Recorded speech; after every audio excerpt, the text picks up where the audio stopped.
ਜ਼ਿੰਦਗੀ ਤੈਥੋਂ ਕੋਈ ਹੋਰ ਖਾਬ ਮੰਗਿਆ ਸੀ, ਢਲ ਨਾ ਜਾਣ ਵਾਲਾ ਸ਼ਵਾਬ ਮੰਗਿਆ ਸੀ। ਤੂੰ ਹੱਥ ਫੜ ਪੂਰਨਿਆਂ 'ਤੇ ਲਿਖਵਾਉਂਦੀ ਰਹੀ, ਮੈਂ ਤੈਥੋਂ ਕੋਈ ਇਨਕਲਾਬ ਮੰਗਿਆ ਸੀ, ਮੈਂ ਤੈਥੋਂ ਕੋਈ ਇਨਕਲਾਬ ਮੰਗਿਆ ਸੀ। ਤੇਰੇ ਮੱਥੇ 'ਤੇ ਤਿਉੜਾਂ ਕਿਉਂ ਪੈ ਗਈਆਂ ਜ਼ਿੰਦਗੀ, ਤੇਰੇ ਮੱਥੇ 'ਤੇ ਤਿਉੜਾਂ ਕਿਉਂ ਪੈ ਗਈਆਂ ਜ਼ਿੰਦਗੀ। ਮੈਂ ਤੇ ਕੁਝ ਸਵਾਲਾਂ ਦਾ ਜਵਾਬ ਪੁੱਛਿਆ ਸੀ, मैं तो कुछ सवालों का जवाब पूछा सी।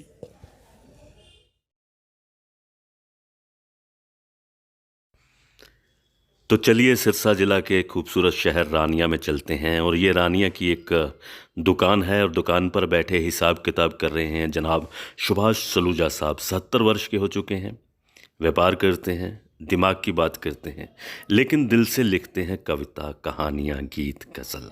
तो आइए आज इनके साथ बैठते हैं और बात करते हैं कविता के बारे में, गीत के बारे में। चलते हैं इन्हीं की गली में, इन्हीं के घर। जिंदगी जिंदाबाद।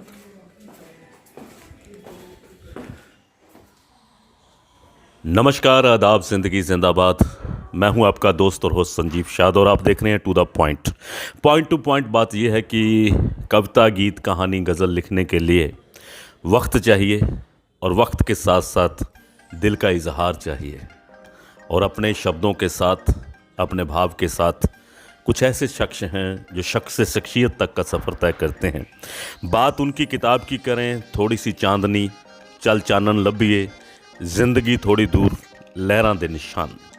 जी हाँ दोस्तों, इस वक्त मैं रानिया के एक गली में हूँ।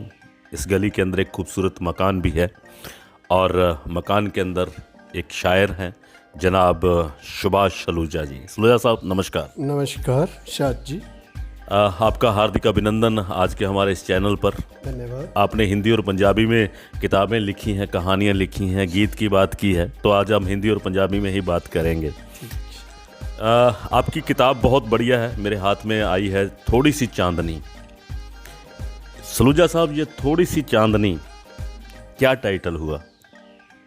ज़िंदगी में मैं अक्सर एक मकसद ढूंढता हूँ। ज़िंदगी में जो हमें खुशियाँ होती हैं वो चांदनी है, बाकी तो अंधेरा हमारे गमों से भरा है। क्या बात है, खुशियाँ चांदनी है, बाकी तो अंधेरा गमों से भरा है। कविता की बात करें, कहानियाँ की बात करें, कविता और कहानियाँ आपने कब, कहाँ से शुरू की, किसकी प्रेरणा से शुरू की? यानी कि कहाँ से आपके मन में आया कि एक पेन उठाया जाए, कलम उठाई जाए और कागज़ पर कुछ लिखा जाए, एहसास दिल के? मैं जब कॉलेज में पढ़ता था, पुराने बीते ज़माने की बात हो गई, तो मुझे वहाँ पढ़ने का भी शौक़ था। जब दूसरे लोगों को मैं लिखते हुए, कविता बोलते हुए देखता तो मेरे मन में भी आता भी मैं भी ऐसा कर सकता हूँ।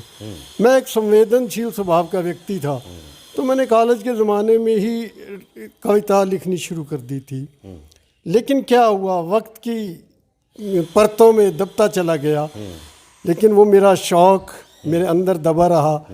कुछ मजबूरियां ज़िंदगी की, मेरी मसरूफियत, मेरे जिम्मेदारियों ने मुझे उभरने नहीं दिया।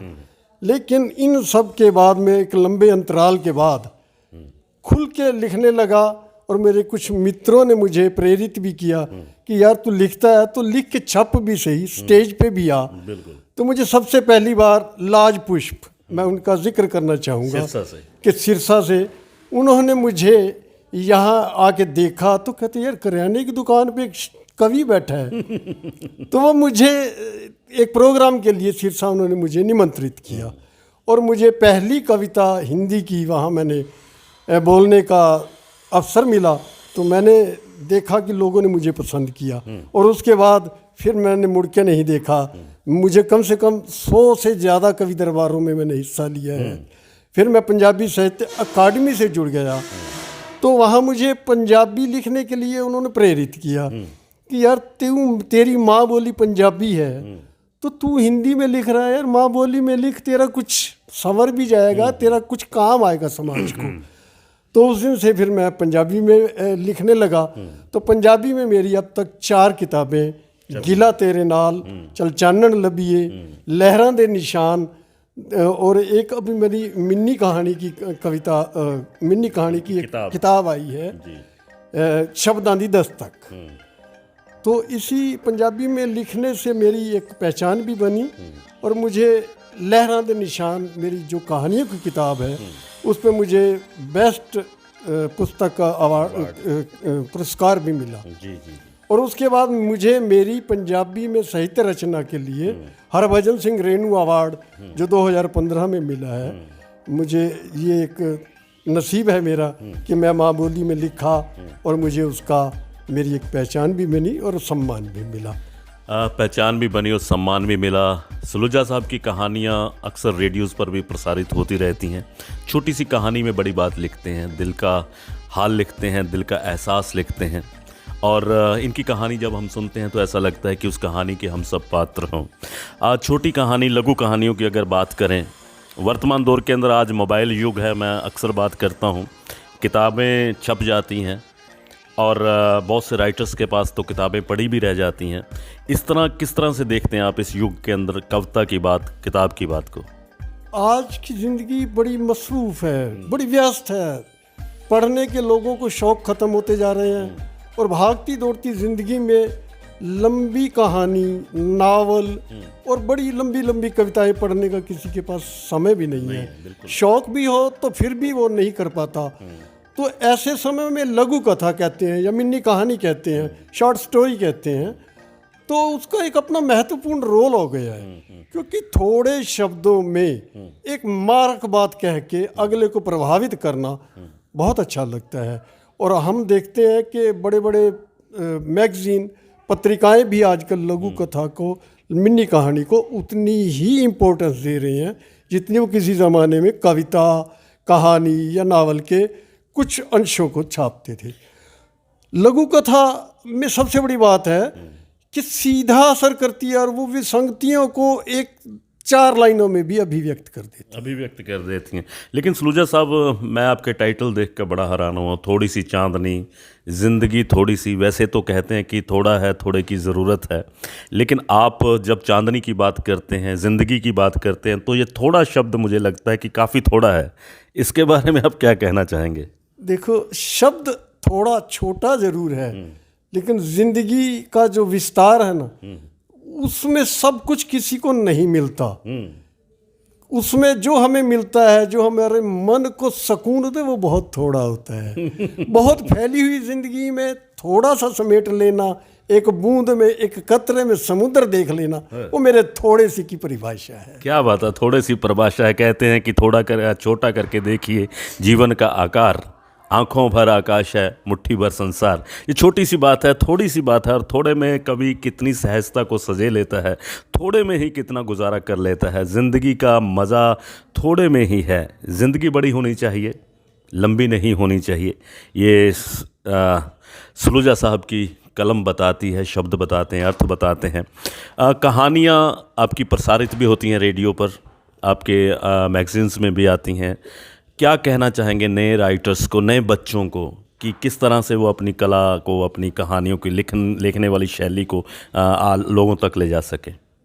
मैं अपने बारे में कहूँ पहले तो कि मैं पेशे से व्यापारी हूँ, शौक़ से लिखारी हूँ। मेरे अपने एहसास जब मैं ईमानदारी से कागज़ पर लिखता हूँ तो मुझे लगता है कि मैं ज़िंदगी का एक सच सामने लिख रहा हूँ। आडंबर से बचता हूँ, सहज और सरलता को मैं अपनाकर, और नई पीढ़ी के नव युवकों से भी मैं ये उम्मीद करता हूँ वो जो भी लिखें वो सच्चाई से अपने मन की बात लिखें, ओढ़ा हुआ सच नहीं हो, अभिव्यक्त किया हुआ जो उनका सच है ना, वो भोगा हुआ हो। क्या बात है। भोगा हुआ सच ही किसी को प्रभावित कर सकता है। कोई आडंबर किसी को थोड़ी देर के लिए प्रभावित कर सकता है लेकिन लंबे समय तक नहीं। सच्चाई दिल की गहराई में उतरती है और वो सरलता किसी को प्रभावित कर सकती है।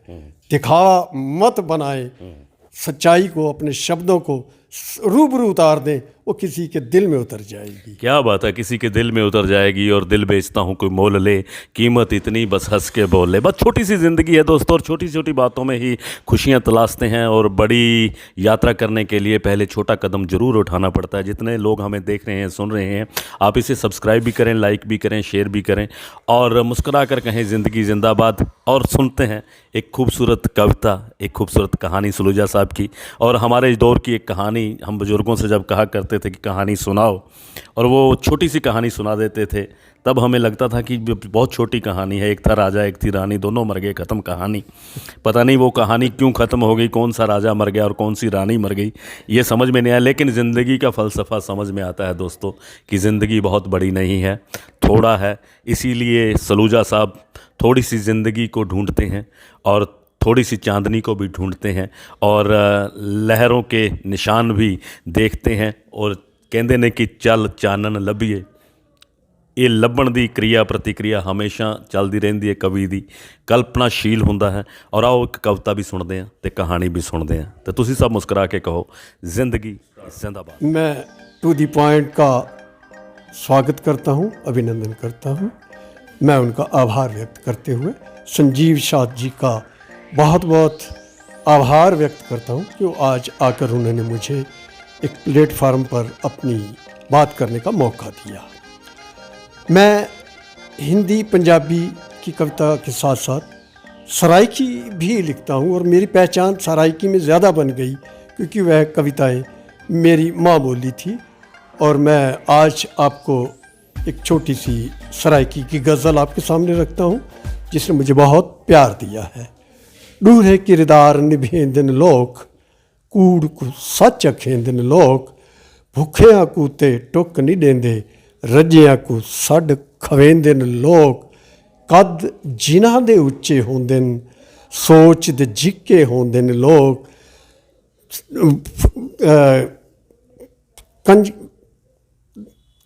धियां मार के कुखां च, धियां मार के कुखां च कंजकां पए पुजेंदे न लोग, मिट्टी दी शै मिट्टी रलना, पए आसमान तकेंदे न लोग, डूरे किरदार निभेंदे न लोग, कूड़ को सच अखेंदे न लोग। एक शेर देखना कि फुल्लां दी जिंदगी को जीवन नहीं देंदे लोग, टाहनियां तू तोड़ के सुइयां खुबेंदे लोग, टाहनियां तू तोड़ के सुइयां खुबेंदे लोग। जे आपां गल करिए मिन्नी कहानी दी, ते मैं सब तो पहले एक कहानी लिखी, पुराना जूता। मियाँ बीवी आपस में बात करते हैं कि घर में ये पुराने जूते हैं, पति फेंकना चाहता है उनको बाहर, तो पत्नी एक सुझाव देती है कि क्यों ना ये पुराने जूते पास वाले रामू को दे दिए जाएं, सर्दी का मौसम है, उसके काम आ जाएंगे। बात उनको अच्छी लगी, उन्होंने जूते पुराने उठाए और रामू को कहा कि ये सर्दी का मौसम है, तू नंगे पाँव फिरता है, तो इसको पहन लेना। वो जूते लेकर चला गया। कुछ दिन बाद वो फिर जब दोबारा उस पति पत्नी को मिलता है तो उसके पाँव फिर नंगे होते हैं, उसके पाँव में जूता नहीं होता। तो वो व्यक्ति उससे पूछता है कि भाई मैंने तेरे को जूते दिए थे, वो जूते कहाँ हैं? कहता बाबूजी 3 दिन मौसम ख़राब था, मुझे काम नहीं मिला, वह जूते मैंने 20 रुपये में बेच दिए। अरे बेच दिए? क्या करता, भूखा था, पेट तो भूख नहीं सहता ना, पाँव सर्दी सहन कर लेते हैं, वो मैंने 20 रुपये में बेचकर रोटी खा ली। लघु कथा समाप्त हुई।